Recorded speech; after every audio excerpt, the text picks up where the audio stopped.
बिस्मिल्लाहिर्रहमानिर्रहीम। अस्सलाम वालेकुम नाज़रीन। पुरान तबादला ख्याल के साथ मैं हूं राजा उस्मान ताहिर। आज़ाद कश्मीर के हाई कोर्ट ने एक बड़ा तारीखी फैसला रकम किया है और आज़ाद कश्मीर की तारीख में ये पहला ऐसा फैसला हुआ है कि किसी वज़ीर आज़म को नाअहल करार दे के ऐवान इक़्तिदार से बाहर निकाला जा रहा है। आज़ाद कश्मीर हाई कोर्ट का एक तारीखी फैसला है और इसी तरह सुप्रीम कोर्ट ने भी वज़ीर आज़म को तलब कर रखा था। जिस तरह उन्होंने धमकियाँ देना शुरू की थी जजों को और अदलिया के खिलाफ तनकीद शुरू कर रखी थी वज़ीर आज़म आज़ाद कश्मीर सरदार तनवीर इलियास ने, तो आज एक बड़ा अहम फैसला आया है आज़ाद कश्मीर हाई कोर्ट की जानिब से। उन्होंने वज़ीर आज़म आज़ाद कश्मीर सरदार तनवीर इलियास को 2 साल के लिए नाअहल करार दिया है और उनके फैसले में यह भी कहा गया है कि वो 2 साल तक आज़ाद कश्मीर कानून साज असम्बली के मेंबर भी नहीं बन सकेंगे। ये उनका एक तारीखी इक़दाम करार दिया जा रहा है हाई कोर्ट की जानिब से। हम भी इस फैसले को सराहते हैं। इसी सूरत हाल पे आज हम हमारे साथ बात करने के लिए मौजूद हैं मुर्तज़ा दुरानी साहब और यासर आरिफ साहब। मुर्तज़ा दुरानी साहब, यासर आरिफ साहब, आपका बहुत बहुत शुक्रिया, आपने हमें ज्वाइन किया। मुर्तज़ा साहब, दुरानी साहब, आपसे हम ये पूछेंगे कि ये जो आज का फैसला है हाई कोर्ट का और जो सुप्रीम कोर्ट में फिर तनवीर इलियास साहब पेश हुए, उन्होंने उनको 2 हफ्ते का उन्होंने टाइम दिया है कि आप 2 हफ्तों में अपना जवाब जमा करवा सकते हैं, लेकिन इससे पहले जो हाई कोर्ट का फैसला है इसके ऊपर आप क्या कहेंगे? जी बहुत शुक्रिया राय साहब। असल में जो हाई कोर्ट ने वज़ीर आज़म की नाअहली की है वो आपने पढ़ा होगा फैसले में कि वज़ीर आज़म ने खुद कन्फेस किया। जो हाई कोर्ट ने उनसे सवालात किए, जब हाई कोर्ट ने कल नोटिस जारी किया था कि असालतन वज़ीर आज़म खुद पेश हों, तो पहले तो वज़ीर आज़म ने ये ऐलान किया कि मैं हाई कोर्ट में पेश नहीं हो रहा क्योंकि मुझे किस कानून के तहत बुलाया जा रहा है और किस तरह हाई कोर्ट मुझे तलब कर सकती है। अलबत्ता कुछ मशीरों के और फिर लोगों की मशावरत के बाद उन्होंने जब ये फैसला किया, वो बजरिया हेलीकॉप्टर वो मुजफ्फराबाद आज पहुँचे। तो जब वो वहाँ पहुँचे तो उनसे हाई कोर्ट के फुल बेंच ने जो ये बात पूछी कि आपने जो अदलिया की तौहीन की है, आपने जो बयानात दिए हैं, तो उस पर उन्होंने वज़ीर आज़म के 3 क्लिप्स चलाए जो आपने हाई कोर्ट के अंदर चलाए गए और वज़ीर आज़म ने हर बात का जवाब हाँ में दिया कि जी ये मैं इस बात को मानता हूँ, इस बात, लेकिन साथ साथ वो इस पर माफ़ी भी मांगते रहे और माजरत भी करते रहे कि मैं इस पर भी माजरत चाहता हूँ, इस पर भी माफ़ी मांगता हूँ। तो लेकिन जब वो उन्होंने खुद कन्फेस कर लिया, जब एक शख्स अदालत में पेश हो जाए और फिर वो जुर्म कर ले तो उसके बाद फिर जाहिर है अदलिया के पास कोई गुंजाइश नहीं बचती थी कि वो इस किस्म का फैसला देते। और उन्होंने आज़ाद कश्मीर की तारीख में ये पहली बार हुआ। आप देखें वज़ीर आज़म पाकिस्तान जब थे यूसुफ रज़ा गिलानी, वो भी पहले वज़ीर आज़म थे जिनको अदलिया से जो है वो सुप्रीम कोर्ट ने जो है वो नाअहल किया था तौहीन अदालत के मुर्तकिब करार देकर। तो आज़ाद कश्मीर में भी ये पहले वज़ीर आज़म होंगे सरदार तनवीर इलियास जिनको पहली बार जो है वो तौहीन अदालत के केस में वो नाअहल हुए और 2 साल के लिए वो मेंबर असेंबली के लिए भी अब इलेक्शन लड़ नहीं सकते। तो इसमें अब आप देखें कि वज़ीर आज़म आज़ाद कश्मीर जो साबिक थे, आप हम उनको साबिक वज़ीर आज़म कहेंगे इस वक्त, तो क्योंकि उनकी पोजीशन नहीं है। और इसके बाद जो है वो सुप्रीम कोर्ट में पेश हुए। जब सुप्रीम कोर्ट में पेश हुए तो सुप्रीम कोर्ट में उनको थोड़ा सा माहौल अच्छा लगा कि शायद वहाँ के जजेस ने उनको 2 हफ्ते का टाइम दे दिया अपना जवाब जमा कराने के लिए और वो शायद इस चीज़ को रिलीफ समझ रहे थे। लेकिन आईनी और कानूनी तौर पर अभी वज़ीर आज़म पर हाई कोर्ट का फैसला लागू हो चुका है और वो हाई कोर्ट के फैसले के बाद नाअहल हो चुके हैं, क्योंकि हाई कोर्ट के फैसले में लिखा है कि आप यहाँ जितनी देर में आप यहाँ मौजूद हैं आपकी सजा पूरी होगी। इसका मतलब है कि सजा भी पूरी होगी और सजा दे भी दी गई और वो पूरी भी होगी। इस पर राजा फारूक हैदर साहब जो काबीना भी जो है वो भी तहलील हो गई है ना? नहीं, काबीना नहीं तहलील। अच्छा। देखें एक्ट 74 का जो जिसमें 13वीं तरमीम की गई थी उसमें 17 जो शिक है 17 नंबर, उसकी शिक 1 जो है वो ये कहती है कि जब वज़ीर आज़म फोत हो जाए या वज़ीर आज़म को अपना ऑफिस वज़ीर आज़म को ऑफिस काम करने से रोक दिया जाए या सीज कर दिया जाए उसको, तो फिर उसके बाद मोस्ट सीनियर मिनिस्टर जो होता है वो सदर जो है उसको कॉल ऑन करता है और सदर जो है वो मोस्ट सीनियर मिनिस्टर को कहते हैं कि वो टिल दी प्राइम मिनिस्टर जो नया प्राइम मिनिस्टर इलेक्ट होता है उस वक्त तक वो मोस्ट सीनियर मिनिस्टर जो है वो एज ए प्राइम मिनिस्टर जो है वो अपना फ़राइज़ सर अंजाम देंगे। तो ख्वाजा फारूक साहब जो इस वक्त मोस्ट सीनियर मिनिस्टर हैं, वो इस वक्त जो है अगर वज़ीर आज़म आज़ाद कश्मीर हाई कोर्ट के फैसले के खिलाफ सुप्रीम कोर्ट में जाते हैं, साबिक वज़ीर आज़म आज़ाद कश्मीर सरदार तनवीर इलियास, और अगर सुप्रीम कोर्ट उनको रिलीफ दे देती है तो फिर तो शायद ये केस चलेगा और फिर इस पर हाई कोर्ट के फैसले को सुप्रीम कोर्ट जो है सस्पेंड कर सकती है, उनके पास इख्तियार है। लेकिन अगर सुप्रीम कोर्ट उनको रिलीफ नहीं देती तो फिर दो सूरतें इस वक्त टाइमिंग देखें आप राय साहब कैसी है कि जो एक्ट 74 में तरमीम हुई, इसमें दो किस्म की बातें लिखी हैं। एक ये कि वज़ीर-ए-आज़म का ऑफिस खाली हो जाए, वज़ीर-ए-आज़म किसी वजह से परफॉर्म ना कर सके, वो नायल हो जाए या जो भी उसको बीमार हो जाए या फोत हो जाए, तो मोस्ट सीनियर मिनिस्टर जो है वो एक्ट करेगा एज ए प्राइम मिनिस्टर।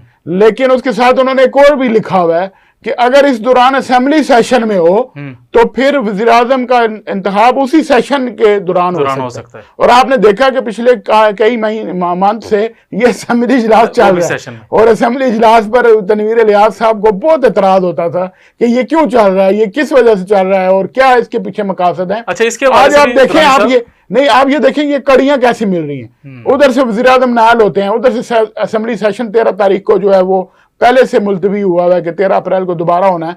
तो इस असेंबली सेशन में भी वज़ीर-ए-आज़म का इंतखाब हो सकता है। अभी कल का दिन बाकी है, इस दौरान जो है अगर अपील मैं अगर आपकी बात समझूं कि प्री प्लान तो नहीं हो सकता है ना। नहीं, प्री प्लान नहीं है, लेकिन देखें हालात वज़ीर-ए-आज़म जो साबिक थे तनवीर इलियास साहब, उन्होंने खुद पैदा किए। अब कुछ लोग कह रहे हैं कि वो खुद कुछ हमलावर हैं, उन्होंने अपनी हुकूमत पर खुद ही हमला किया, हालांकि उनको निकालने के लिए 100 जतन किए जा रहे थे।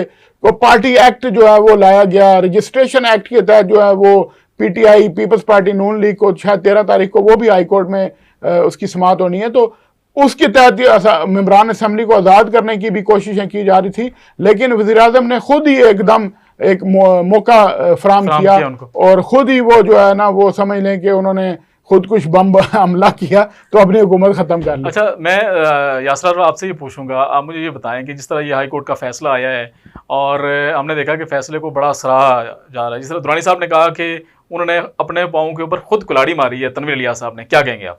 100% दुरुस्त बात किया। दुरानी साहब ने सारा जो है ना समंदर को कोजे में बंद कर दिया है। इसके अंदर सारा अहाता मौजूद है कि प्राइम मिनिस्टर आज़ाद कश्मीर ने खुद बार बार ऐसे मौके दिए और ख़ुद वो कहता है आ बैल मुझे मार। उन्हें एक नहीं तकरीबन 4 बार अदालतों के साथ उन्होंने अपने सींग अड़ाए। सबसे पहले उन्होंने गुज़िश्ता बरस जो है ना बजट स्पीच के अंदर जजेस को ललकारा और उन्हें ये बात कही कि वो सिर्फ और सिर्फ ग्रे एरिया के अंदर कहीं जो है ना वो कानून की इंटरप्रिटेशन करनी हो तो वो सिर्फ जजेस कर सकते हैं, इससे ज़्यादा यानी वो अदलिया को बाहर ये कहते रहे कि आपको आपकी डोमेन क्या है ये मैं आपको बताऊंगा, आप कौन होते हैं, आप हमारे मामलात में मुदाखलत करें। यानी वो बारहा उनके साथ टकराव के माहौल पे जाते रहे। फिर मीरपुर में उन्होंने जो किया, फिर उसके बाद इधर आके उन्होंने इस्लामाबाद के अंदर फिर स्वीट होम्स के अंदर फिर ललकारा और फिर यहाँ तक कह दिया अदलिया की बल्कि तौहीन नहीं बल्कि उन्होंने तज़हीक तक चले गए। पार्लियामेंट के बाहर भी साफियों से गुफ्तगू करते हैं, दो दफा कहा कि मैं जहां कदम रखता हूं वहां से धुआं निकलता है और उन्होंने ये भी कहा कि कल मैंने पाँव रखा है और धुआं उठना शुरू हो गया है। यानी कल पार्लियामेंट के बाहर तो उन्होंने फिर अदलिया को जो अदलिया तनकीद बनाया, यानी वो मुसलसल ये अमल करके इस बड़े हमारे जो इदारे को, अदलिया का जो इदारा है हमारा एक आईनी और कानूनी इदारा है, उसको ये हदफ तनकीद बना के उन्हें दावत देते रहे कि वो उनके खिलाफ कार्रवाई करें और बिलाखिर उनके साथ यही हुआ। लेकिन आज चीफ जस्टिस साहब ने कहा भी कि आप हमारी डोमेन में आएंगे और आप ये समझेंगे हम आपको छोड़ेंगे, हमारी डोमेन से अंदर आके आप खेलेंगे, भाई आपकी अपनी डोमेन है उसमें रहें आप। बिल्कुल ऐसे। और ये बात साबिक जो चीफ जस्टिस हैं अदालत उज़्मा के, वो जब इन्होंने पहले अदलिया के बारे में बात की थी कि मुझे कहा जा रहा है कि कहा गया कि हाई कोर्ट के चीफ जस्टिस के खिलाफ जो है आप रेफरेंस भेजें, उन्हें फारग करें, तो इस पे उन्होंने वापस उन्हें जवाब दिया था कि भाई आपके पास अगर कुछ सॉलिड ग्राउंड्स हैं तो चीज हमें भेजें, हम इसको सुप्रीम जुडिशल काउंसिल में भेज देंगे। लेकिन आप बाहर से होकर जिस तरह हमें ललकार रहे हैं, हमें पता है कि हमारी डोमेन क्या है। और आज फिर अदालत आलिया ने प्राइम मिनिस्टर को, साबिक प्राइम मिनिस्टर को यह बात बताई कि हमारी डोमेन क्या, और उन्होंने फिर वहां पर से रिएक्ट किया और ऑन स्पॉट कहा जाता है, लोग बता रहे हैं कि उनके वहां पे आंसू निकल गए। फिर जब आप अपनी डोमेन से बाहर निकल के दूसरे आईनी इदारे की डोमेन के अंदर जाके खेलेंगे तो वापस वो आइन और कानून के तहत आपको रिएक्ट करेंगे। दुरुस्त कहा आपने कि ये इस वक्त सोशल मीडिया पे इसको सराहा जा रहा है, लेकिन प्राइम मिनिस्टर आजाद कश्मीर अभी भी अपने साबिक प्राइम मिनिस्टर सरदार तनवीर इलियास खान साहब अपने ऑफिस के अंदर बैठ के अपनी सोशल मीडिया टीम और बाहर से कुछ जर्नलिस्ट जो उनके साथ हैं उनके ज़रिए उन्होंने ट्विटर पे बिलखुसूस आज़ाद कश्मीर की अदलिया के इस फैसले के ख़िलाफ़ कैंपेन शुरू करवा दी है।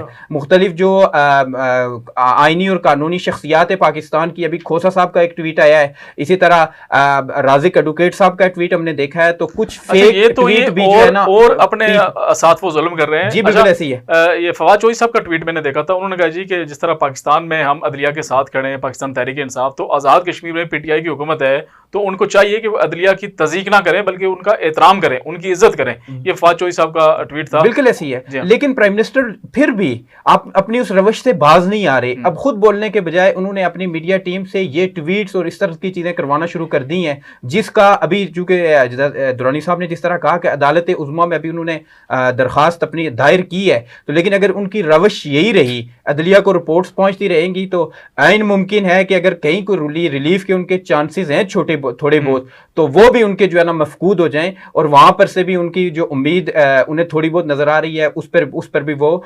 बरामद वो ना हो सके। तो अच्छा, हमें एक और खबर मिली है कि राजा अमजद परवेज साहब जो हैं सेक्रेटरी सर्विसेज, उन्होंने वज़ीर-ए-आज़म साहब को बड़ा यकीन दिलाया है कि आप ये मामला मुझ पे छोड़ दें और मैं जानूँ, अदलिया जानूँ, और मैं इसको डील कर लूँगा, किसी ना किसी तरीके से मैं ये डील कर लूँगा। हमारे ज़राए ने ये हमें नहीं राय साहब, मैं इसमें मैं थोड़ा सा आपको एक गुजारिश करूँ कि कोई भी ऐसा जो है ना, वो ज़ाहिर है अदलिया और हुकूमत और ब्यूरोक्रेसी के दरमियान कोऑर्डिनेशन होता है, आपस में इनका राब्ते होते हैं, मामलात होते हैं। हम भी हुकूमत में रहे, हम भी जो है वो बैकडोर चैनल यूज़ करते होते थे, क्योंकि आप बराह रास्त जो है जजिस को धमका नहीं सकते। जजिस को अगर आप जुडिशरी को धमकाना शुरू कर देंगे तो फिर जुडिशरी नहीं रहेगी। जिस मुल्क में इंसाफ नहीं होगा तो वो मुल्क रियासत कायम नहीं रह सकती। लेकिन बात यह है कि जो वज़ीर-ए-आज़म आज़ाद कश्मीर है, मैं ये समझता हूँ साबिक़ वज़ीर-ए-आज़म तनवीर इलियास साहब, उनसे और उनकी टीम से बड़ी गलतियां हुई। बिल्कुल, अगर जो इश्यूज उनके थे वो ऑफ द रिकॉर्ड जाके चीफ जस्टिस साहब के घर जाके उनसे रिक्वेस्ट करके मिल के उनको बता सकते थे कि हमारी गवर्नमेंट के लिए ये प्रॉब्लम, ये मसाइल पैदा हो रहे हैं, तो वो शायद चीफ जस्टिस साहब उनको रिलीफ दे देते। क्योंकि जब आप देखें, अब ये तनवीर इलियास की बात नहीं है, ये वज़ीर-ए-आज़म आज़ाद कश्मीर की बात है। मैं वो बात उस दिन भी मैंने आपको कही थी कि वज़ीर-ए-आज़म आज़ाद कश्मीर कोई भी हो, तनवीर इलियास हो, चौधरी मजीद फारूक, हैदर, सरदार अतीक, कोई भी हो, हमारे लिए वो मैटर नहीं करते, शख्सियात मैटर नहीं करती, रियासत मैटर करती है। रियासत का चीफ एग्जीक्यूटिव जो प्राइम मिनिस्टर होता है वो मैटर करता है। अब हमें रियासत की जो चेयर है, जो कुर्सी है, उसकी फिक्र पड़ गई थी कि रियासत जो है वो अब उसकी जो सवालिया निशान उठ रहे थे चीफ एग्जीक्यूटिव की पावर्स के ऊपर, चीफ एग्जीक्यूटिव के जो कंडक्ट था उसके ऊपर। ये तनवीर इलियास साहब की बात हम करते ही नहीं, हम तो उनके हमेशा नाक़िद रहे हैं, हम अभी भी उनके नाक़िद हैं और पहले भी थे जब वो वज़ीर-ए-आज़म थे। हम उनके साथ हम उनको कहते थे कि आप रियासत के मामलात को रियासती हवाले से चलाएं, रियासत के तरीके से चलाएं, इसको बिजनेस एम्पायर के जरिए ना चलाएं। अब ये था कि आज अगर वज़ीर-ए-आज़म साबिक़ जो है वो तनवीर इलियास साहब थोड़ी सी बहुत भी समझदारी का मुजाहरा करते और वो जाके अपना मौक़िफ़ इस तरह बयान कर सकते थे अदालत आलिया में कि ये जो बयानात हैं ये मैंने ब्यूरोक्रेसी का धुआं निकालने के लिए दिए थे। जो ब्यूरोक्रेसी अपने ऑर्डर्स के खिलाफ खुद स्टे लेने आती है, आप देखें ना कि मुझे डायरेक्ट तो चीफ जस्टिस स्टे नहीं दे सकते जब तक मैं खुद ना जाऊं अदालत में, और जब मैं जाऊंगा तो फिर इसका मतलब है कि गवर्नमेंट को कानून साजी करनी चाहिए, गवर्नमेंट को अपने रूल्स में तब्दीली करनी चाहिए थी। वज़ीर-ए-आज़म को किसी ने यह नहीं बताया कि आप अदलिया पर तनकीद करने के बजाय अपनी हुकूमती मामलात को, अपने हाउस को इन ऑर्डर करें। हुकूमती मामलात क्या थे कि अगर वो ये क्या रूल्स में तरमीम कर देते या बिजनेस इसमें नोटिफिकेशन जारी कर देते कि एक मुलाजम जब उसकी पोस्टिंग ट्रांसफर होगी तो 6 महीने तक वो अपनी पोस्टिंग ट्रांसफर जाए तानाती पे हाजिर होगा, 6 महीने के बाद उसको, ये रूल्स में मौजूद भी है। अदलिया स्टे उस वक्त जारी करती है, अदलिया उस वक्त किसी को रिलीफ देती है जब वो आप हुकूमत बार बार किसी का ट्रांसफर कर रही हो। आप फियाज अब्बासी साहब जो प्रिंसिपल सेक्रेटरी हैं वज़ीर-ए-आज़म के, इस वक्त टॉप सीनियर ऑफिसर हैं और ACS डेवलपमेंट भी हैं, उनका आपको पता पिछले 1.5 साल में 8 दफा ट्रांसफर हुआ और उनको कई लोगों ने कहा कि आप इसमें स्टे ले लें, लेकिन उन्होंने ये कहा कि नहीं, ये मैं इतने बड़े लेवल पे आके ग्रेड 22 में आके मैं अदालत में जाऊंगा, ये हुकूमत की बदनामी है। मतलब हुकूमत दुरानी की साहब, आपका कहने का मकसद ये है कि उनको उनके मशीरान ने मनवाया है, उनको अच्छा मशवरा देने वाला कोई नहीं था। अगर उनको अच्छा नहीं, वज़ीर आज़म साहब तो किसी का मशवरा मानते भी नहीं है, बिल्कुल। ये उनको तो अपने वो ये समझते थे, मैं भी सरदार अतीक साहब की तरह वो भी अकले कुल अपने आप को समझते थे। अब शायद उनको थोड़ा बहुत एहसास हो जाए, अगर उनको अभी कोई कहीं से मौका मिले अपने मामलात को दोबारा जो है अपने देखें। इस्लाहत का अमल हर वक्त जारी रहता है, आप अपने आप ने इस्लाह कर सकते हैं, मैं भी कर सकता हूँ। गलतियों से इंसान भरा हुआ है, सीखता भी है, और इंसान जो है गलतियां जो है वो रोजाना करता है, रोजाना की बुनियाद पर वो सीखता भी है। तो अगर अब तनवीर इलियास साहब को अगर ये ठोकर लगी, हो सकता है इसके बाद वो बेहतर एक पार्लियामेंटेरियन बन के सामने आए या बेहतर सियासतदान बन के सामने आए। अलबत्ता इस वक्त जो सूरत-ए-हाल ये है कि अपोजिशन भी मुतहरक हो गई है, और PTI की जो पार्टी, पार्लिमानी पार्टी को इमरान खान साहब की जानब से भी बुलाया जा रहा है ज़मान पार्क में। लेकिन मेरी इतला ये है कि अब ज़मान पार्क के जो हाथ से ये गेम निकल चुकी है। ये गेम अब उन लोगों के हाथ में चली गई है जो इस रियासत को उसके मुताबिक, डगर के मुताबिक चलाना चाह रहे हैं। मुर्तज़ा दुरानी साहब, आपका बहुत बहुत शुक्रिया। यासर आरफ, आपका शुक्रिया। नाज़रीन, जिस तरह आपने सुना कि हाई कोर्ट के फैसले के बाद एक ऐसी फ़ज़ा डेवलप हो गई है, अब सारी नज़रें मरकूज़ हैं सुप्रीम कोर्ट के ऊपर कि सुप्रीम कोर्ट क्या फ़ैसला करता है। और वज़ीर आज़म हो सकता है आज या कल अपील करेंगे जो हाई कोर्ट का फ़ैसला है उसके ख़िलाफ़। तो अब तमाम तर नज़रें मरकूज़ हैं सुप्रीम कोर्ट की जानब। इस हवाले से जो भी डेवलपमेंट होगी, ताज़ा तरीन सूरत हाल से हम आपको अपडेट रखेंगे। तब तक अपना दोस्तों रिश्तेदारों का ख्याल रखिएगा। नाज़रीन, खुदा हाफिज़।